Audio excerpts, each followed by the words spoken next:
Libo-libong mga trabaho naman ang nabuo sa mga naging biyahe ni Pangulong Ferdinand R. Marcos Jr.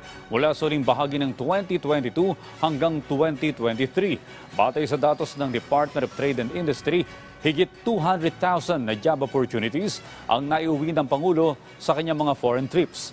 Ayon sa DTI, 7,100 dito ay mula sa biyahe ng Pangulo noong nakaraang taon sa Indonesia. Halos 15,000 naman sa Singapore at nasa 98,000 na biyahe sa New York. Bukod dito, umabot sa 5,500 ang nabuong job opportunities mula sa pagbisita ng presidente sa Thailand. Halos 6,500 sa Belgium, habang ang investment mission ng DTI sa Netherlands ay nasa 730. Para ngayong 2023, libo-libong trabaho din ang nabuo mula sa biyahe ng punong ehekutibo sa China.